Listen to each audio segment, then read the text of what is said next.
The school that I work at in London, it's a form-entry school split over 2 sites. So we've got about 860 pupils on roll. It's a really big school. We are a values hub school. We're a flagship school for the Inclusion Quality Mark. We've got the Wellbeing Award. We've got the Gold Rights Respecting Award and other things under our belt. But we're a really good school. Ofsted deemed us outstanding, and I'd like to think that we have continued to maintain that outstanding status since then. We're a multicultural school. I don't think you can possibly find a school that's more diverse than the school that I work at. We've got children from all kinds of backgrounds, from India, from Eastern European countries, from African countries, children from the local area. We've got children that have come from difficult sort of home lives in those countries, like Romania, just everywhere. And 62% of our children use English as an additional language. And there's about over 40 different languages spoken in our school, which is absolutely amazing. It's brilliant. And EAL sometimes feels like a big kind of like, oh, challenge. How are we going to make this? How are we going to help all of these children that speak all these different languages? But it is incredible to have that within your school. We've got about 5 to 10% children who are nil recourse, which means that they don't have access to public funds, but there could be more. It's just, we don't really know that figure, but that's what we estimate.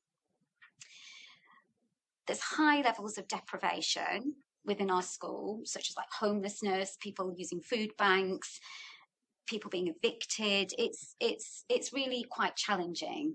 Although the area is changing because the new Crossrail station opened up in Woolwich, which is not far from the school, and we're sort of seeing a different mix of parents coming to the school now, a different mix of families, which I think will change the demographic quite significantly sort of in the next 10 years.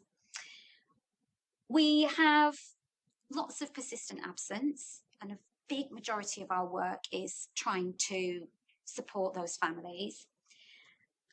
And about 38% SEND. Now that 38% represents those children that get above and beyond quality first teaching.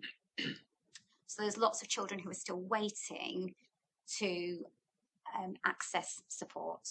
And about 37 of those children have EHCPs. So we've got a vast majority of children that access some kind of special educational support. And within that, the safeguarding that we're dealing with is really intense.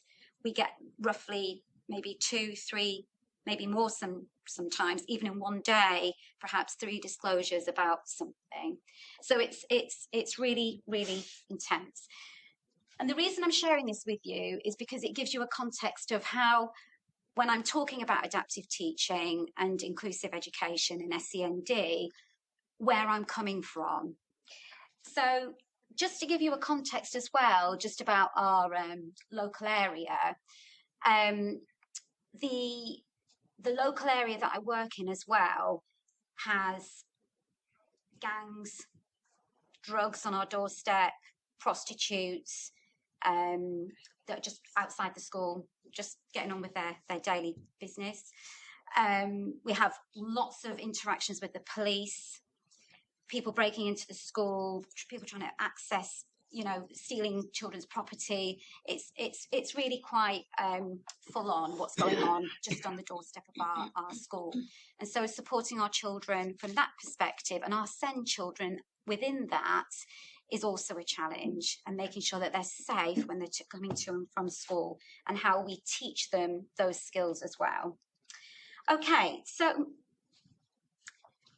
I wanted to start the session by thinking about values and beliefs, about school culture and where your values and beliefs sit in with that.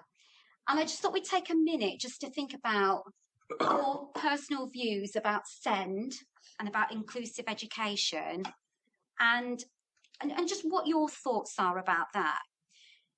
sometimes, and this is what I was sort of thinking about, this open, honest space that we've got, it's really, first reactions sometimes are like, this can't work. There's too much going on. Like, this is too much. How are children supposed to learn with all of that going on? So I just wanted you to take a minute to have an honest reflection about what your views are. What are your personal views about SEND and inclusive education, and how it's working in our current education environment? So Rally Robin is a Kagan structure, and this structure is where you have a conversation about something and you pass ideas back and forth. Okay, so for example, if I showed you with Nikki, who works at my school, what that would look like. So say, for example, I said to my class, count in twos, and you're going to use a Rally Robin structure to do it. So I would start 2, 4, 6, 8, 10, 12. and you'd go 4. Glad you picked something easy. Or I might say, talk about all of the things that you know about trees, for example. They're green. Leaves. They've got a trunk. They have roots. And so forth. So you go backwards and forwards. And this structure is really good to support recapping prior knowledge. It helps activate sort of your thinking about a particular subject. What is adaptive teaching? So, adaptive teaching, the main ideas of it. What I'm going to do is talk about it in general, but as we go along, we'll think about our inclusive practice and SEND needs. But what we'll find is that it's very much interlinked. So, being responsive to information about learning, then adjusting teaching, so changes or making adaptations to match pupil need. So it's aims for all pupils. So we're talking about your EAL learners, we're talking about your pupil premium learners, we're talking about your SEND learners, we're talking about your vulnerable children.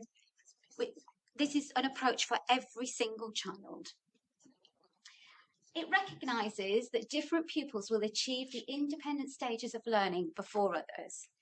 So we're not expecting that children are given a task and they achieve everything on that task. We're expecting that they're given a task to do, but within the mix of your class, some children will exceed what you've given everybody to do. Some children may only start with the beginning parts of it. And it relies on regular and accurate assessment of the learning and flexibility in the classroom. And this bit is something we're going to really think about, the assessment that you're doing whilst you are actually teaching. So it's not what you're doing after, it's not what you know about the children before as such, but it's in response to knowing the child, but also what the information you're receiving in that lesson. So what's changed? Differentiation and adaptive teaching. So when I first started teaching, it was all about differentiation. And some of you are nodding, yes. And I bet you've been in schools where this still probably happens. Yes, no, yeah. So, and we were doing this for a while. We hadn't moved in our school to the adaptive teaching model, but I'm the ECD induction coordinator as well at my school. And people are very proud of me, but I just submitted my NPQH assessment yesterday. So I'm all in the knowledge of like current research and what's been going on. And it's very clear in the material that differentiation is no longer considered effective practice. So differentiation was offering children of different abilities, which was predetermined by you, a task. And you'd have lots and lots of different activities. I know I had, when I first started teaching, I had a mixed age class. So I had year 1 and 2 together. Now you can imagine year 1's transitioning from reception, and then you've got your year 2s. It was like crazy. I had like 7 ways that I was differentiating at one point. So I was like, this is absolute madness. I've got number lines, I've got like place value charts, I've got like all kinds of things going. I've got children learning on the carpet with me. It was mad.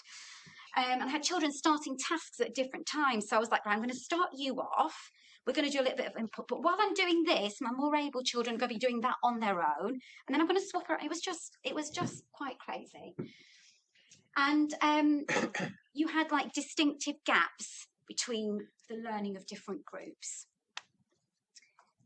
Thankfully, we've moved away from that now, and it's really realised and rooted in all this evidence-based research that differing support, sharing goals for the vast majority of pupils, and aims for fewer knowledge gaps to form between pupils is more effective when you're in the classroom. So, implications for us in the classroom, thinking about this inclusive practice, because actually it's quite tricky. Because you've got 30 children in your class and they're all coming at you with all this different information. Like, you've not got it, but you've got it. Right, what am I going to do now? I've started this lesson and none of you know what we're doing. You've all forgotten it. Like, no one knows what's going on. So what am I going to do now? Or actually, you all know everything and I hadn't realised because it's a new topic. And now what I've planned isn't what we can do because you already know it. So there's a lot going on. It's not easy. And success relies on this accurate and effective assessment for learning and this deep understanding of the use and value of questioning. Okay, and knowing the curriculum, knowing your learners so that you can make those adaptations in the moment.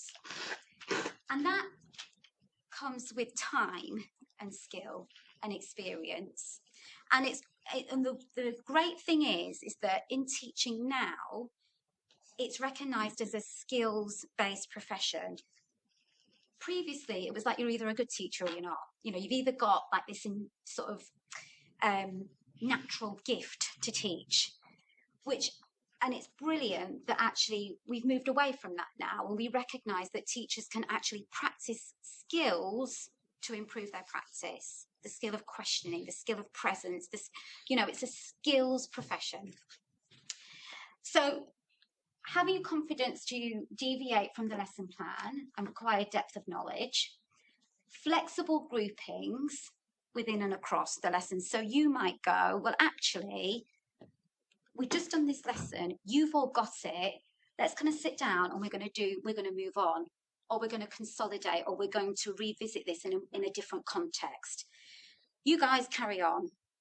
I'm going to work with you, we're going to have a bit more of a think about something else. I'm scanning the room. And actually, my SEND children, they're on their own, but I can see they're literally not doing what I want them to do. They've gone off task. So I've got them on my mind, but I'm going to finish up and go over there.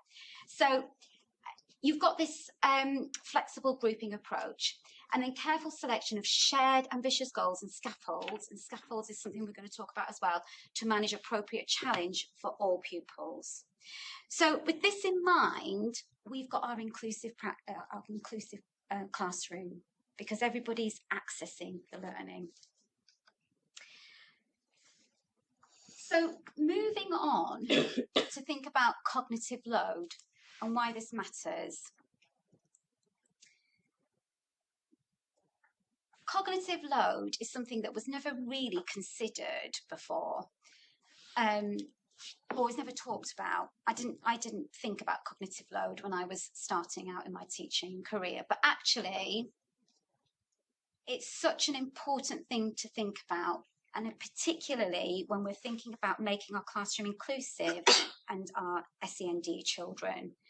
Because if we're chucking information at our class, we know that there are lots of children within that mix that are just not hearing it.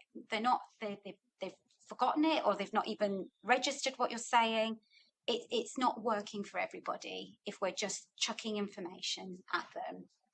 So we need to think about how we can, how children can learn to transfer information from working memory, where it's consciously processed, to long-term memory, where it can be stored and retrieved later. at our school, we're currently embarking on research linked to working memory,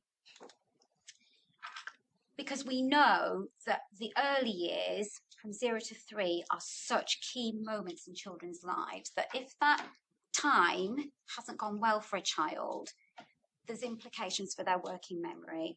And actually, we can't undo some of that. So we've got to find ways to help them, because some students do have limited working memory capacities, and that can be very overwhelming for them if tasks are too demanding. And also thinking about how new ideas can be impeded if students are confronted with too much information at once. So even your more able students may be feeling overwhelmed because there's just too much information. If you want to find out more about that, you can read about the Science of Learning summary of cognitive principles and implications for the classroom. It's a little bit further reading for you to think about there.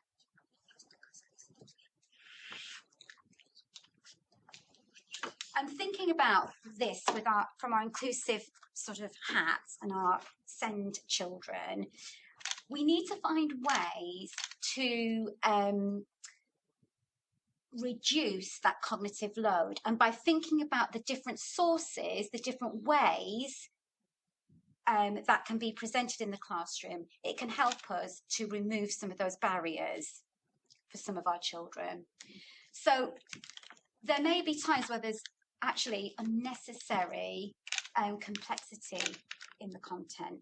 We've not thought about how to break this down properly. It might be ambiguous and a bit confusing, or you've presented it in a way that doesn't make sense to the children. And it may be that it's completely new learning for some children. And actually, you may be thinking that this task should be achieved in a particular time constraint, but actually maybe in the moment you realise there's actually the time pressure for them to do something is a bit overwhelming. Sometimes we can be saying to children, you need to get that done. You're not going out otherwise you're going to miss your break time if you've not done that. You need to get this work done. You know, that's the expectation. It should be finished by the end of the lesson. But actually, if we don't know those children well enough, that pressure to achieve that task might be too much. So it's thinking about those children and what we're putting on them. So a few quick wins then when we're thinking about retention of knowledge. Some things that you can do. Clarifying the key content for the lesson, making sure that all children know what they're going to be learning about. Now, that sounds like, well, why wouldn't you do that? But actually, it's amazing how if you're not clear, it's ambiguous or it's confusing, or the learning question or learning objective or learning intention, whatever you call it, isn't clear, that can then make the rest of the lesson confusing. Okay. So to identify, you know, using words like identify or not being specific about the skills that children are learning and separating that from the context can cause confusion. Activating prior knowledge, finding out what do children actually know. Using knowledge organisers. So thinking about what have they previously learned throughout their learning. If they're in year 6, what have they learned in year 1, 2, 3, 4, 5, all the way up to year 6 that can help them? And then making sure that you've built in subject-specific vocabulary gradually, and that you display that clearly. So don't overwhelm them, like having a list of 7 words, 8 words on the board. This is our vocabulary for the lesson. No, that's too much. It's too much. We're going to introduce maybe just 2 or 3 words in this lesson today. We're going to really understand what that vocabulary means so that we can use it appropriately. Okay, so I'm going to think about Rosenshine's principles as a quick recap. Do you all know about Rosenshine? No, some people are saying yes, some people are saying no. So as a quick, if you don't know about Rosenshine's principles, it's really important that you go and find out a bit more information about it, because this is what underpins effective instruction. A lot of what we're doing in the classroom now is rooted in Rosenshine's principles of effective instruction. If you Google it, you'll find everything about it on there. So have a quick conversation. It is up there, but have a conversation with the person next to you. Rosenshine's principles, if you don't know what they are, talk to people around you so that you're listening to what people are saying. Have a conversation. What are Rosenshine's principles and why are they important in our classroom practice, and why are they important in promoting that inclusive classroom? Just have a conversation about it.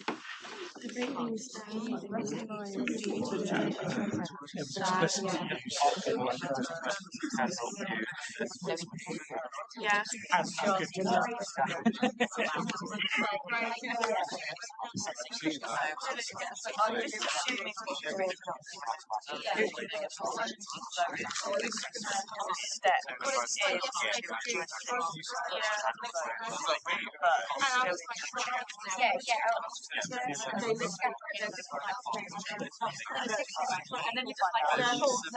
Okay, so if we come back together. So just a quick sort of feedback. Why are they important, Rosenshine's principles? How can they help you as practitioners? Yeah. It caters for a lot of different needs. So we were saying children that, I've got my actual terms, but children that learn better through instruction, we've got that in there. Children that learn better from seeing how something's done and then actually doing it as well. So all different learning styles can be catered for.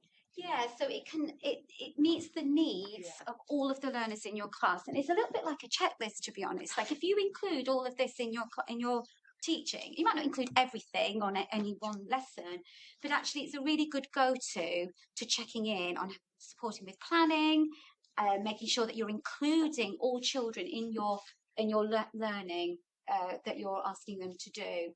You know, worked examples, really, really important. Have I got that in my class? That's going to help those children that can't remember. It's going to help children understand what they've got to do. Am I checking for understanding? Am I using my formative assessment throughout that lesson? It's a really, really good tool as a checklist for you as practitioners to have next to you. Okay, so very quickly, adaptive teaching will generally look like this to ensure that you're making this as a inclusive approach for as many children as possible. You are going to get this presentation, so some of this writing is quite small, but you will get to see the small print later, but I will talk through it now. So you're thinking about anticipating barriers. So prior to your planning, you're thinking about all of those children in your lesson. You're thinking about your vulnerable children who, you know, are off task because they've got lots of stuff going on in their mind. You're thinking about your SEND children. You're thinking about EAL learners. You're thinking about those children who have got it. You're thinking about your more able children. And you're thinking about what are their barriers going to be. And then how are you going to clarify what everyone's going to be doing? You're going to address the barriers. So you're going to be thinking, how can I break this learning up? What materials, what manipulatives am I going to need? Where do I need to start? And then in the moment, you're going to be formatively assessing. Okay, so you're going to be thinking about things like hinge questions, what we'll talk about in a little bit later. You're going to be making good decisions about what you will do next, if children know it or if they don't know it. And you're going to be focused on gathering as much of that information throughout the lesson as you possibly can. Okay, and we'll talk about some of those strategies a bit later as well. And then you will adapt in the moment if you need to. Okay, so providing immediate support, giving extra time to some groups, clarifying what good learning looks like through the worked examples. Okay, so how do SEND children, though, in particular, fit into this model? How do they fit into this classroom? Because it's all very well me standing up here, isn't it, going, oh, you're going to do this, and you're going to clarify the learning, and then you're going to, you know, help these children over here. It's just like, yeah, but in the moment, that's really, really hard, especially if you've got your lower ability children, as we once might have called them, who you know if you leave them, they're not going to do anything. You're going to go over to their books and you're going to be like, you've not done anything. Like, how is this possible? You've forgotten everything I just said. Like, how is this possible? So think, pair, share. So think, pair, share is another Kagan structure. So Dylan Williams, another person that you might want to look at, who is a key expert on adaptive teaching. He just sort of talks about the challenges, because of course changing what teachers do in the classrooms is really hard, and this is what we're talking about. It's really, really hard in the moment to be like, oh, I'm just going to suddenly do this, and oh my goodness, like this adult's gone and now I don't know what these children are going to do. So and this is what we were saying, you need to keep a strong focus on what your instructional objectives are. Because if you know what you're teaching and you know how you're teaching it and you know the children, you're going to be in a much better place to adapt what you're doing. And we also need to realise the power, he says, of short cycle formative assessments to help. Okay, and that means chunking the lesson and getting feedback on that small chunk of information, rather than doing a whole lesson, then you mark the books and you go, oh my gosh, none of my class have got this, so now tomorrow we're going to have to redo the whole thing. You're going to respond immediately throughout the lesson.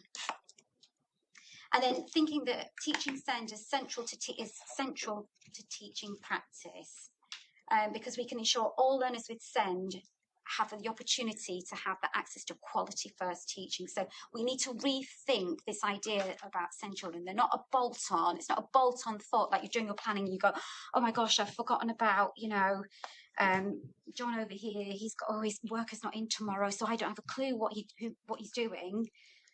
It's not a bolt-on. It's not a bolt-on. It's something that you think about. Okay, so I'm not going to go through all of this.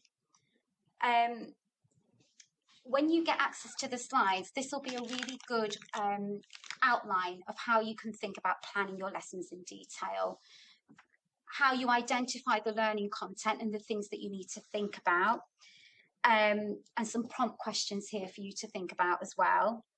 For example, where does it sit in the sequence of learning? What did I do yesterday? What do they need to do tomorrow? What do they need to learn by the end of the unit? What barriers are you going to be thinking about? So what's your starting point? What's your pre-teaching going to be? Your scaffolds? How are you going to chunk it up? And some prompt questions here for you to think about as well. How's it going to be meaningful? What will I do if children are struggling? And then ways in which you can assess in the moment. So how can you gather as much feedback as possible without doing like individual questioning? That's going to enable you to help the most learners in your classroom. Because sometimes you'll just see like an interactive questioning session between the children and the teachers, and that's not what we want to be doing. Okay. Can you just say something about hinge questions? Yes, we're going to come on to that. Right. Yeah, hinge questions we are going to come on to, because these are really, really important ways in which you can gather this information quickly. So thinking about this assessment for learning in the moment, you know, you're thinking about finding out what pupils know, but what are you going to do? What are you doing with that information? Once you've found out what they know, what are you going to do next? What's your next step going to be? And in the lesson, what are the key moments that I'm going to do in that lesson? How am I going to plan? When I need to check what children know. And this is where hinge questions are really, really useful, okay, such as like multiple choice questions, but we'll come on to that. And then you're going to adapt in the moment, clarify what learning looks like, use worked examples. You might stop and then break it up again into even smaller chunks, okay? And then here is just a bit of a before the lesson, during the lesson, after the lesson, just to help you think it through. So you can have a look at all of that as a prompt to help. So thinking about questions and hinge questions. Why do we ask questions in the lesson? Well, it's to check understanding, to promote really deep thinking, and to break down problems. What should we do first and what should we do after that? Okay. You're checking understanding. You're checking the understanding of all pupils, and you're gathering that from a large group. So if I had this question on the board for you, and we can model that very quickly now, I want you to have a go at this calculation. Okay, you're going to write it on your piece of paper. You're going to imagine it's a whiteboard.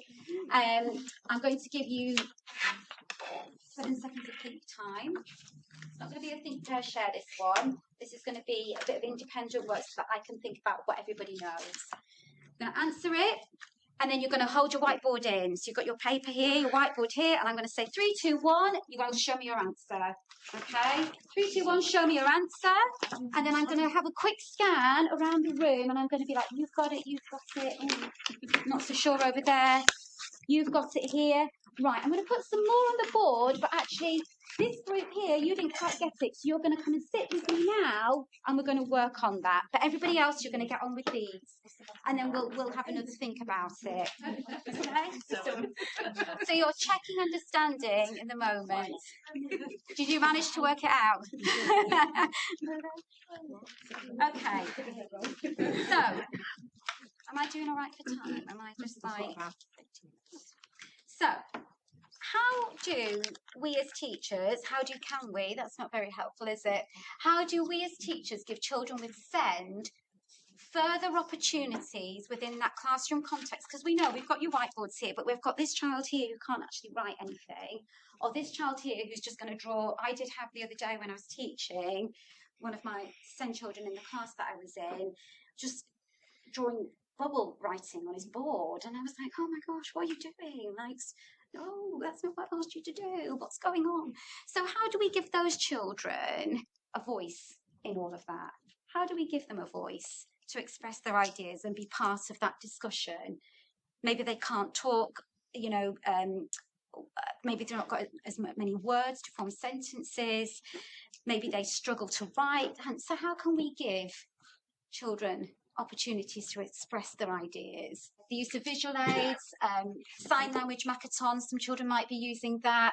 How can you scale up your class to know Makaton so that they can work with a child who might have it, or is it a whole school approach? Allowing extra time, the use of technology. We know some children use iPads, or they've got specific technology to meet their needs. How can that be incorporated in? Using structures like Kagan to help you, whiteboard responses, or use of symbols, word banks and scaffolds and things like that. So actually you did all of that work, and I've just sort of summarised that, or I've got it on my working wall ready for you to use at another point should you need it. Okay, so effective questioning is about finding out what pupils know rather than building prior knowledge. So as in order to make sure that your class is completely inclusive and you're thinking about all of those children, we're not just using questioning as a tool to kind of build on knowledge. So, the idea that you're the teacher that imparts knowledge is kind of gone. Questioning is a skill for you to use to find out what children do and don't know about a particular topic. Research suggests that after asking a question, many teachers wait less than 1 second to wait for an answer, and then they just ask another question. And this prevents pupils really having the adequate time to really think about what they know and consider a response. I know that I was just thinking, just saying that just made me think about my son and how he's always saying to me, you're always telling me to do different things all the time. I'm like, sorry, I just need this done first, and now I need this done, and now I need this done. He's like, I'm not. So it's that kind of thing in the classroom as well. Are we actually asking children too many questions too quickly? And actually, you can gather really unhelpful information if you've not thought about the question that you're asking and how you're asking it. Sometimes children just say anything on the spot, and it's actually not reflective of what they know, or they don't share anything, or they've missed what the actual question was, or they haven't heard it because you've given them, like I did, another instruction that they haven't finished. We talked a lot about prior learning, and here are some things that link in to how we can get feedback from children about prior learning and strategies for SEND, particularly with a focus on SEND children or children that struggle within that classroom setting, because we know that some of our SEMH children, they've got that capacity to learn, but because they've got so much going on in their lives, they're not in a place for learning. So we actually need to support them in a similar way to our SEND children. And things like using really tactile materials, visual aids, audio recordings are a good one, social stories, and really getting the most out of immersion days and trips is a really good opportunity for children who have got particular needs, because those days tend to be more hands-on, and then hooking into their interests. And later on I've got an example to show you where we've done something like that. So assessing in the moment, good information, good feedback from children equals good decision making. If you get good feedback that you can work with in a form that you can use, you can make good decisions about your teaching and what you're going to do next. You want as much information as possible about what pupils understand, but it needs to be accurate information. So consider routines. How are you supporting those children that need really clear routines?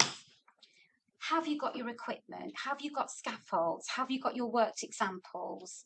What is your classroom culture in terms of supporting children? And again, that goes back to your beliefs and values and what you're imparting in your classroom as well. Have you got a culture where, you know, the child who's got ASD is able to work alongside other peers because they understand that that child may need particular things? I know in our school we've got some lovely examples, haven't we, of how children work together and help each other. Having high expectations, that has to be your first and foremost consideration. Differentiating by task can lower expectations. It places a ceiling on what children can do, and it increases your workload as well. So we need to aim for those high expectations for all children, thinking about what their starting points are and where they need to get to. And actually, if they don't meet it, you know, it's not that it doesn't matter, but you've done your best to help them meet those expectations. And there is a little caveat there, because some children will need a slightly differentiated task. If you're thinking about some of your more complex learners who might be non-verbal or not able to manage because they've got really difficult sort of sensory needs, or they've got comorbid needs. So there is a slight caveat there about differentiation. Effective teachers know their pupils well. The more you know about your children and the more you develop that rapport and relationship with them, the better they will learn. So when you start at the beginning of the year, finding out about your children is really good, and using those cake instructions to do it. Like, you know, those games, Two Truths and a Lie, doing all of that sort of fun stuff with them. You're just finding out casual things about their life. What do they like? What do they like eating? What do they like doing? So that you can build that rapport with them. Know your children, know how they learn, know what they need, and know how to move them on in their learning. Hinge questions. So this is really, really important to think about, because these are ways in which you can assess what children know in the moment. Pre-planned questions at chosen points in the lesson. So they're not questions that you think of as you go, you pre-plan them. The questions are asked to all pupils, and all pupils think and respond in a way that is visible to the teacher. So mini whiteboards. You might use, for example, multiple choice questions and get children to respond to those, okay?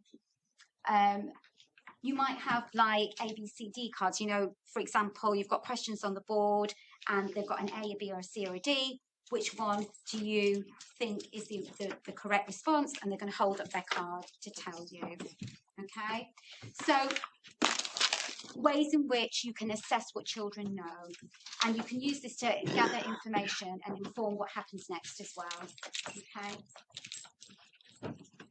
they can reflect, and you can anticipate misconceptions as well.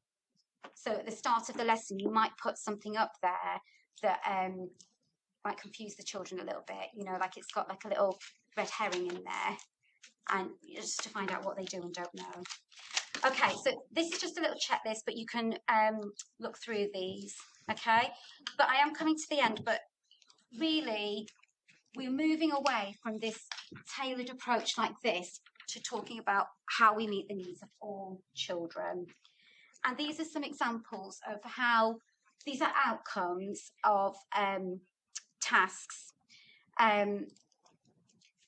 where we've got all children accessing the same learning, but perhaps scaffolded in a different way. And this is not differentiation, because this is the same type of learning, but approached in a different way with visuals to support. And these children would have had manipulatives or access to resources to enable them, and with extra learning for some children to do. This particular child I'm going to talk to you about, but he is a child with ASD. He's non-verbal, doesn't communicate really in words at all. He's got sensory needs and feels overwhelmed quite a lot. And on the surface, you would think that he wouldn't access any learning in the classroom. This is an English example where they wrote a poem, and this was a more able child, and this was a sort of expected child. But they had the same learning question, but they were supported to produce a good quality outcome at their own stage. So the child that I was talking about, this is a quick sort of overview of him, but he has like a workstation, he uses a teacher approach, he's got now and next boards. He doesn't really use language, but he is an incredible artist. And he wrote his poem. Now this child he doesn't speak. He can't, he's in his own world, but he is absolutely talented. And this was his poem. Year 4. And he's year 4. And this was his work, his drawings to go alongside it. And it says here, I have to read it out because it's so good. Grey as a mouse, big as a house, nose like a snake, I make the earth shake. As I plod on the grass, trees shiver as I pass. Not to hurt a small fly, not refusing to die. But elephant, oh elephant, elephant am I. If you don't see me, never forget me. Elephant, oh am I, and I never lie. And he did this one. Munching, munching, all those trees, crunching, munching, busy as bees, long neck swaying in the breeze, crunch, munch, falling to my knees. And he's produced such an outstanding piece of work, but if you didn't know him, you would never, and we went to the all differentiation model, he would never have produced that.